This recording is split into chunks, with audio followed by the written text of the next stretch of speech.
Have a day.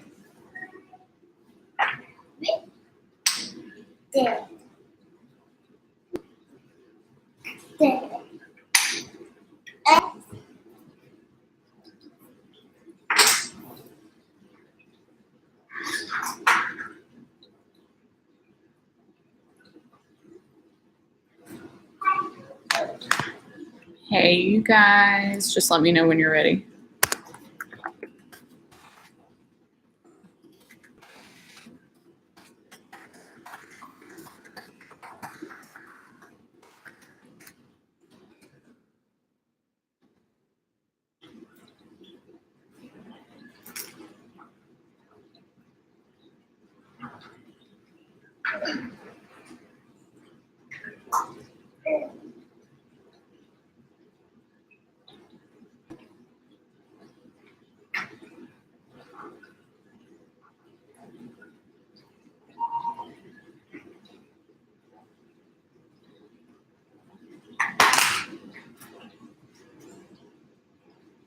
All right.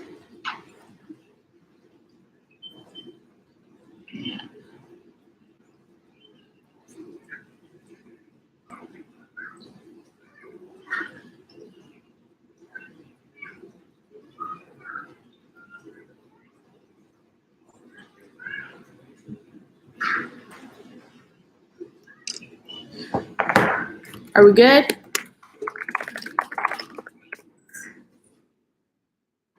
Trying to give you time, and I'm giving me time to get these guys together.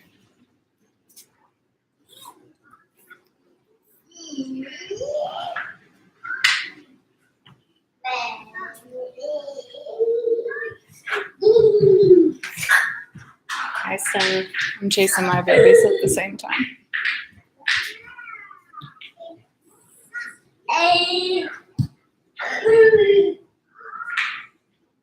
Good, good. We're doing good.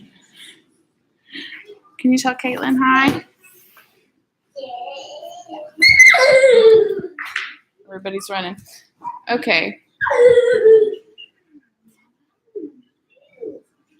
You're putting it on the projector? Cool. Okay. All right. Y'all let me know when we're ready to go.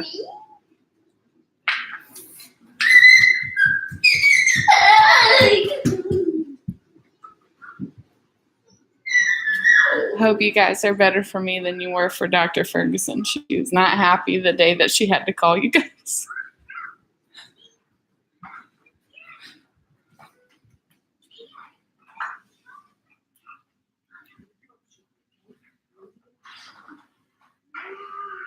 All right. We back at it?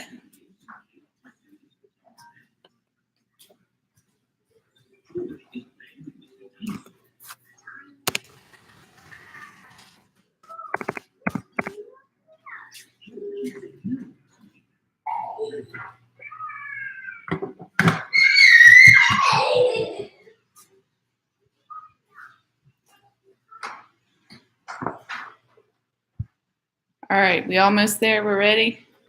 Maybe. Hang on. My butt is making noises. Messages. Okay. They're on it. Okay, okay. Okay. I see Miss Meadows is letting me know that you guys won't have computers a couple days next week in third period. So we're just going to have to figure out. I might just, maybe if I send her the stuff ahead of time, she can print and you guys can handwrite that last in-class essay, which is not awesome, but I mean, it can, that's probably the easiest way to do it. And we can always just call me with, but we'll have to be, I think next week you have poems again.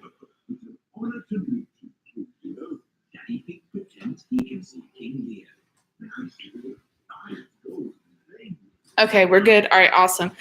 I'm texting Miss Meadows right now and walking around the house.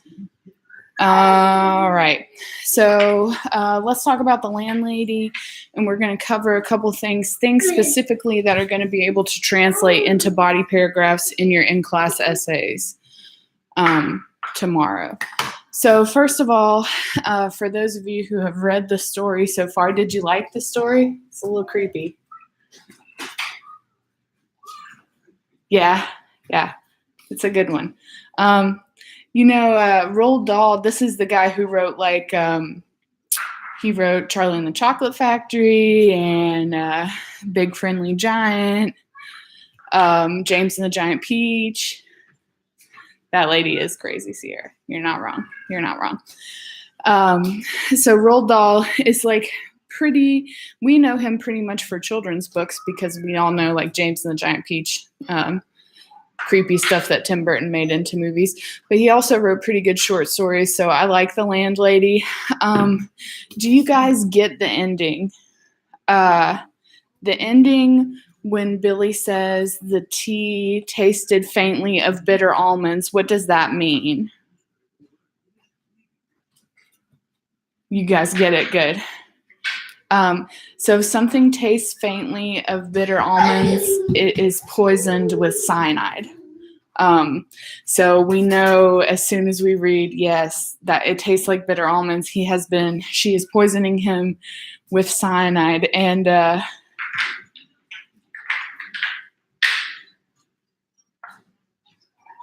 in 9th grade, 10th grade, awesome. So you know the story well, good, and you understand what's happening to Billy. That's awesome. I always love when that happens.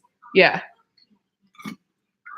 I honestly like when you've read something before because then you usually have a pretty good baseline understanding of what's going on. So awesome. That's going to make this easier. Let me double check that all my children are not breaking things, and then we're going to roll with what I want to talk about with you guys. Let's see. All right. Walt's doing a puzzle. Okay, so for this essay, what we're going to talk about then is how the girls are spreading toys everywhere. Okay, good enough. Thank you. All right, so for this essay, we're going to talk about how Dahl creates suspense in this story. That's what your prompt is going to be about. And you're going to have to explain in that body at least 2 or 3 ways that Dahl creates suspense in this story. So I want to discuss some techniques that he uses to create suspense. And then if we have time, also find some examples of text evidence in the story. So then you're ready to go. You've got your quotes and you're good to go for tomorrow. All right. So, whatever. I'm sorry that the video is kind of jacked up. I'm not at my desk. All right. So let's hit on a few things here. I want to talk about foreshadowing. I want to talk about characterization. And I'm typing these into the doc too so that we'll have some notes. We can talk about mood in general. And if we get to it, symbolism is cool. Oh, and dramatic irony. Okay, so we got a lot of things we can talk about that are going on in the story that help that reader feel suspense as they move through the story. I'm going to let you volunteer because I don't want to put anybody on the spot, but who can pop up there and give me a basic definition of foreshadowing? How would we describe foreshadowing just as a term? You don't have to give an example from the story yet necessarily.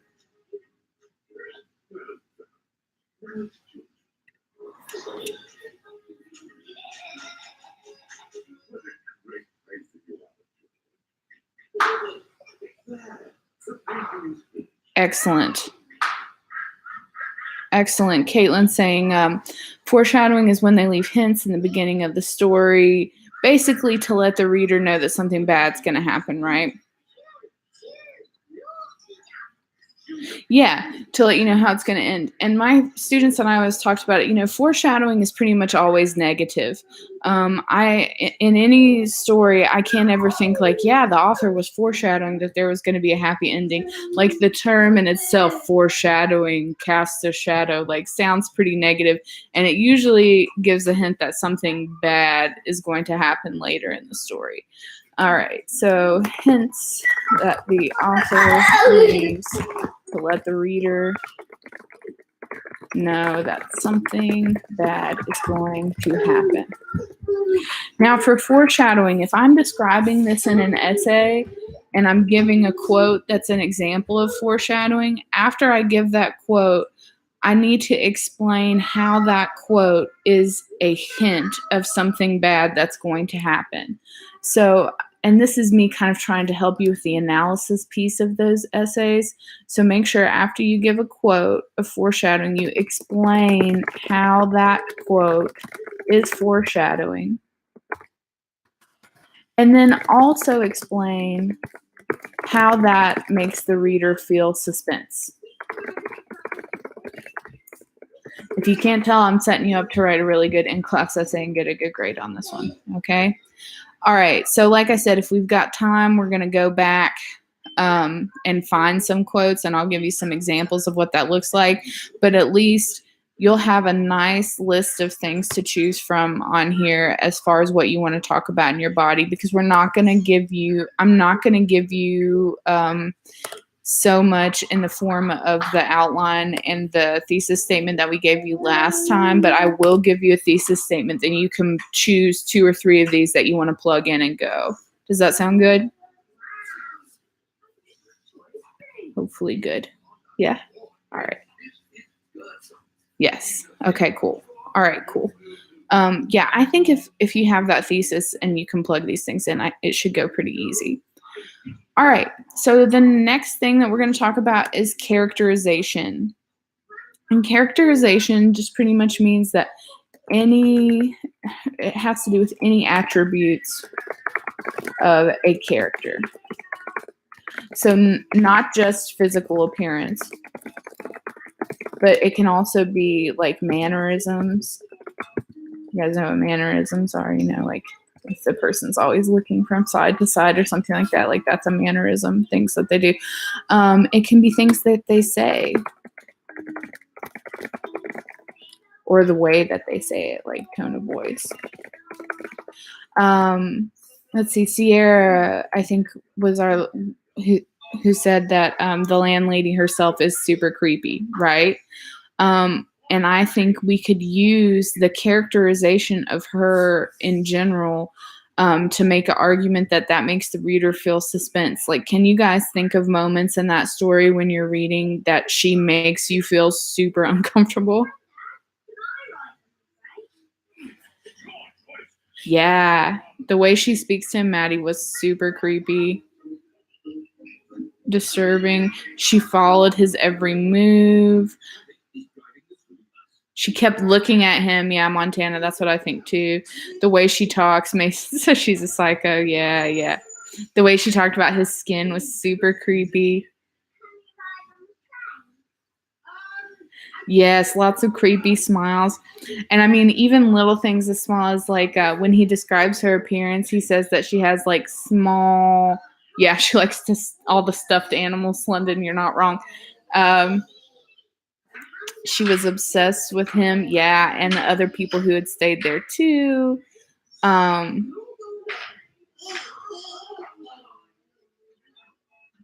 Yeah, she wanted him close to her. Very weird, right? Did you guys watch the YouTube with the old show from the 70s? The special effects are pretty cringy. And it doesn't totally follow the story. So if anybody was a little lazy and they were like, I'm just gonna watch the YouTube and not read, like, please still read, because if you mess up and you tell me something in your paper that happened in the movie version, it's not gonna work. Okay, so make sure you got both. Oof, that was not the best bedtime story. Sorry. It's a little creepy, but it's not too bad. Okay, so yeah, you can see even in the YouTube video, she's like, she looks creepy, and her mannerisms and the way she stares at him and stuff is super creepy. So you could talk about the characterization of the landlady in general and use quotes that describe either things that she says or ways that she looks, things that she does that makes the reader feel suspense. Okay. So for characterization quotes, make sure you explain what this reveals about the character and then how that builds suspense for the reader. Cool. I really am trying to set you up. Hannah's having trouble getting into this doc. It's got to be through her. It's got to be through her Southwest email. That's the deal on this one. Got to be Southwest email. That's how I try to keep messing. What's it saying? If it says she doesn't have permission, I'm pretty sure it's that. Pretty sure it's that deal. All right. Be nice to each other. Okay, so we got characterism down. Now, what is mood? What is a mood? I know we say mood all the time now.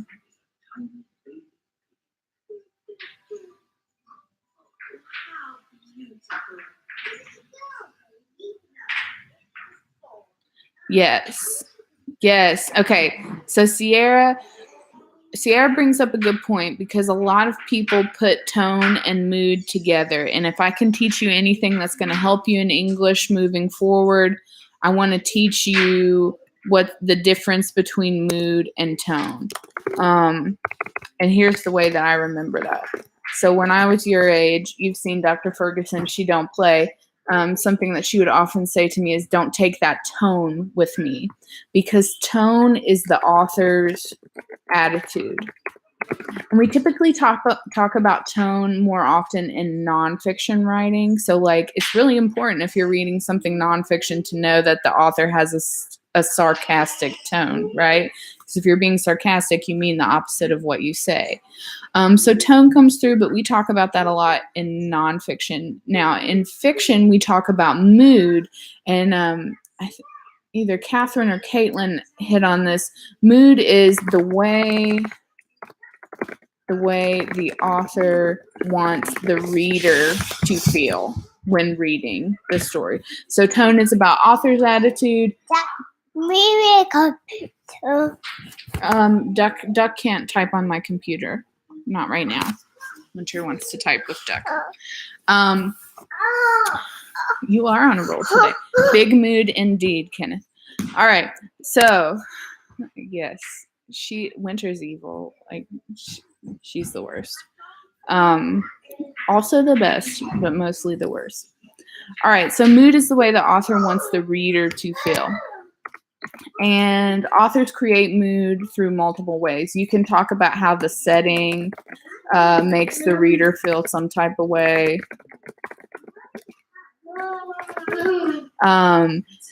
London brought up a good point about like taxidermy and how she stuffs things. So you could talk about how the reader would feel when they realize that like the dog and the bird are stuffed, because that's uncomfortable. That's not good. And you can talk, and so mood clearly is going to, it's very icky. Mood clearly is going to play a role in creating suspense. Yeah, London, you did good. Winter, do you want more food? You want grapes, please? Okay. I'm reading. You want food too. The way he talks about the street seems to be empty. Yeah, it's like dark at night and lonely. That absolutely creates a mood. And nobody's at the bed and breakfast from the outside. Although he tries to talk about how, I'm so sorry that I'm all over the place. I'm cutting up grapes right now. Thank you, Target. Thank you. I wanted to talk to you about it because I feel like it does make it easier when you need to write. If we've talked about things, like those of you who did really well on your things they carried essay, I feel like you included things when we have discussions. So that's why I like to make it happen. So yes, you're right. When you talk about mood, you can pick things, like you can think about parts in the story that particularly stood out to you when you were reading it. Like if you felt something strong while you were reading it, that's a good sign that the author is trying to, that dog is trying to create a mood. I have to cut them, girl. I don't want you to choke. It's hard to be free. Any other questions about mood? You feel pretty good about that? There you go. I love you. I just don't want you to choke on them. I have to cut them for you. I'm so sorry. Grapes are a major choking hazard. Okay, girlfriend, eat all those. They're so good. Thank you. Yeah. Okay. No worries, Hannah. You got this. Okay, guys. So if we've got mood down, just to give you a guide if you're using quotes, so you're going to choose a quote that evokes a feeling in the reader. Kenneth, why are you typing in white? All right. That evokes a feeling in the reader. Explain what feeling that is, and then explain how that creates suspense. Now, I'm going to tell you again, make sure you use the words the reader instead of you. Okay, so don't say like, when you read this passage, you feel afraid because you realize that that dog is actually dead. Don't say that. You got to say, when the reader reads this passage and recognizes that the dog is dead instead of just sleeping, it makes him or her feel uncomfortable. Okay? I know that that's super nitpicky, and in a way it is, but it's just like, especially for those of you going to bigger schools, it's just considered a part of good academic writing. And so I want to make sure that you just once you get into the habit, you'll do it and you won't even think about it. Okay, so that takes care of mood. Let's do symbolism and dramatic irony. And then if we've got time, I'll help you find some text evidence. But if not, I really think you're going to be okay to find your quotes on your own. All right. You want crayons? Let's color. So what is symbolism, folks? Caitlin, you're on a roll. You want to take? All right, Montana. Yes. That's a good question. All right, Montana and Hannah are on to it. Yes, yes, yes. So a symbol is something that stands for something else in simplest terms. We have a little bit of symbolism in this story that I always like to bring up. Here, baby, if you want to work on putting them back in the box, you're going to have to do it one at a time.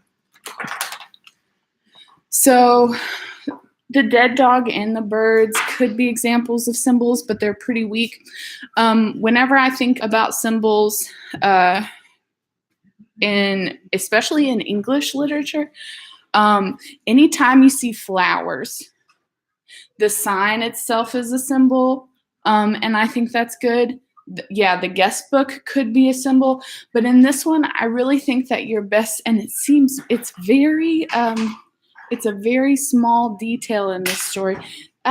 Maybe those are all things, but it's honestly like if you look back at the description of the entrance of the bed and breakfast, it is when they describe those chrysanthemums that are there beside the window, and chrysanthemums are symbolically. Oh, come on, buddy. Let's climb back up. You're good. Here we go. Chrysanthemums symbolize death. Those are like funeral flowers.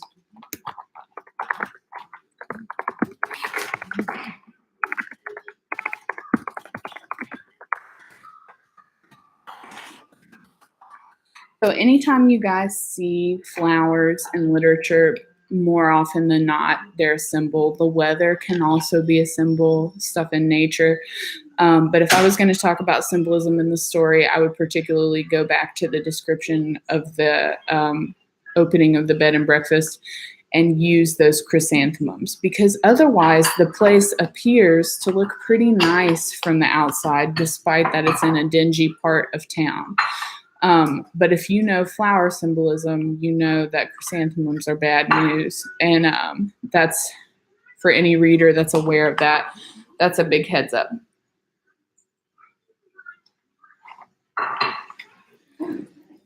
Allergy season. Flowers are getting us all sneezing right now. Everything's yellow here from the pollen. I bet it is down there too.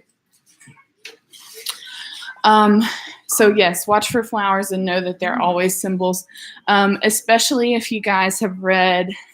Do you guys still do Hamlet this year? I did Hamlet in 12th grade. No, you didn't do Hamlet?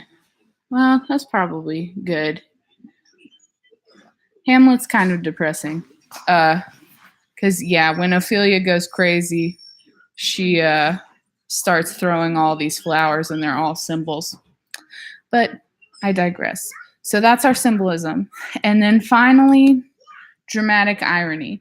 Now, we know that there's a bunch of different kinds of irony, but dramatic irony specifically means that the audience knows something that the characters don't.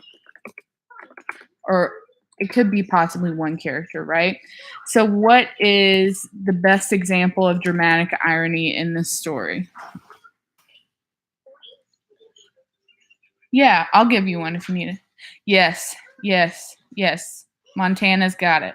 The cyanide in the tea. It could be the stuffed animals as well. The stuffed animals, to some degree, are ironic, maybe not dramatic irony.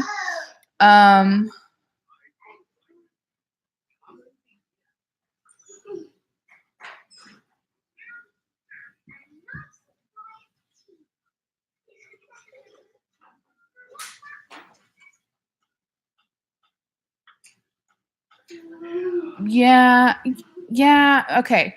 So Catherine's right. The other guests are stuffed up there. Maddie's right in that people would figure it out. Caitlin. Okay, to be fair, because I think you're right. Like the cyanide in the tea right now, most people would not know.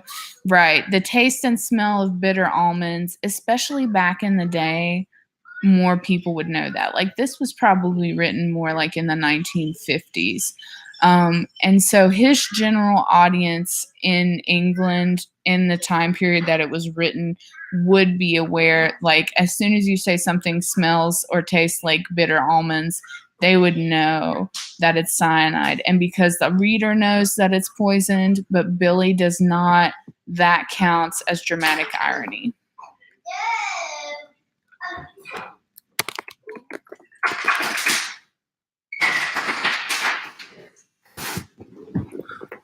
Yes. Yes. Yeah. People would have known the connection between cyanide and bitter almonds. Is it still irony if the readers don't realize? We just have to, we're going to assume that our readers know. And I guess we have to work from Dahl's perspective, and Dahl would have expected that his readers knew that. And so he's going to say that. Now, so for dramatic ironies particularly, I would go with the cyanide and the tea. But just for regular irony, which is just more along the lines of like the opposite of what you would expect, you could talk about the stuffed pets. Because that's not normal, right? Like people don't stuff their pets. Typically, when animals are stuffed, it's more of a trophy from hunting, or people, of course. Yeah, that's frowned upon. Typically, when you stuff things, like in hunting, it's a trophy or something that you're proud of and you want to. I mean, we could go on a nice long talk about how that's a symbol of masculinity to be like, look at this large animal that I went out and killed. Which, hey, my family has a lot of it, so I'm not dogging it. So yes, but a pet is something that you loved. So it's a little bit more strange to stuff and keep that. And that also gives us an idea of what she's like as a serial killer, because if she had a bunch of stuffed elk and deer and bears and things that she had killed, it could be hard to let go, right? If she had a bunch of like game animals that she had killed stuffed, then you would look at the people she keeps as more of like a hunting prize, and she sees herself as a hunter. But we know that that's not the case, because she stuffs things that she loves and she wants to keep and not let go of. And so that's probably more the case with those boys who stayed with her, which is extra super duper creepy, right? So with both of those irony examples, when you give a quote, explain how the quote is ironic, and then explain how it makes the reader feel suspense.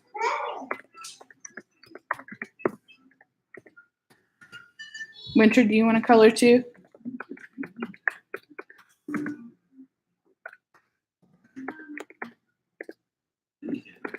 Okay, guys, that pretty much covers, and I know you don't have a whole lot of time left, but I think I might actually just give you the time that's left to go ahead and start looking for quotes if you want to.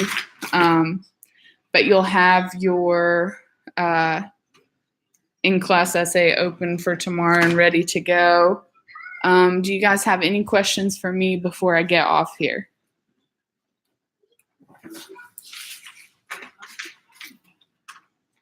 Nope.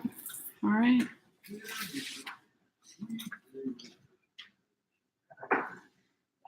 I'm probably coming like the same time you graduate, so we'll see.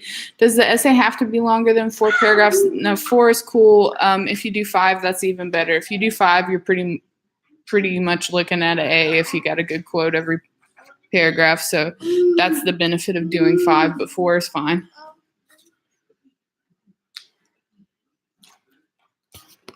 Oh, is it lagging? All right.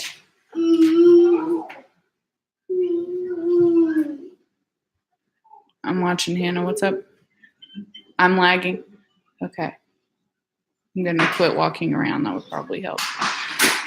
All right, guys. Have a good day. Good luck with those essays tomorrow. I'll probably get them graded over the weekend. See ya.